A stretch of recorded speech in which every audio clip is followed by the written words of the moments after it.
ছাত্র জনতার গণ আন্দোলনের মুখে ভারতে পালিয়ে যান ক্ষমতাচ্যুত প্রধানমন্ত্রী শেখ হাসিনা। এরপরই রাজনীতি থেকে হাসিনার অবসরের ঘোষণা দেন তার পুত্র সজীব ওয়াজেদ জয়। পরে বক্তব্য পাল্টে জানান তার মা ফিরে আসবেন, এমনকি নিজে দলের দায়িত্ব নেয়ার জন্য প্রস্তুত, এমন কথাও জানান তিনি। সম্প্রতি জুলাই বিপ্লবে আওয়ামী সরকার কর্তৃক গণহত্যার অভিযোগের বিচার নিয়েও মুখ খুলেছেন হাসিনা পুত্র।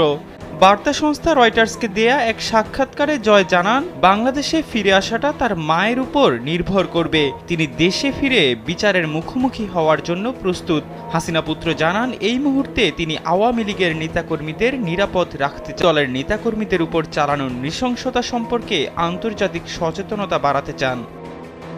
সাক্ষাৎকারে হাসিনা পুত্র জয় জানান, ছাত্রদের দাবি করা আন্দোলনের নেতৃত্ব দেওয়ার বিষয়ে শেখ হাসিনা দেশে ফিরে বিচারের মুখোমুখি হওয়ার জন্য প্রস্তুত। এছাড়া আওয়ামী লীগ নির্বাচনে প্রতিদ্বন্দ্বিতা করতে চায় বলেও জানান তিনি। রয়টার্সের প্রতিবেদনে বলা হয়েছে, গত মাস থেকে দিল্লির কাছাকাছি আশ্রয়ে রয়েছেন শেখ হাসিনা।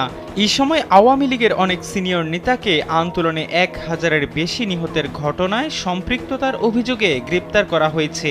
এছাড়া অনেকে আত্মগোপনে চলে গেছেন। অভিযোগ করেন, শেখ হাসিনার পতনের পর থেকে আওয়ামী লীগের অনেক নেতাকর্মীকে হত্যা করা হয়েছে। তবে এই বিষয়ে অন্তর্বর্তী সরকারের প্রতিনিধিরা তার মন্তব্যের অনুরোধে তাৎক্ষণিক সাড়া দেননি। সাক্ষাৎকারে 18 মাসের মধ্যে নির্বাচনের বিষয়ে সেনাপ্রধান জেনারেল ওয়াকারুজ্জামানের দেয়া টাইমলাইনে সন্তুষ্টি প্রকাশ করেন জয়। এ সময়কে প্রত্যাশার চেয়ে অনেক দেরি বলে মন্তব্য করেন তিনি।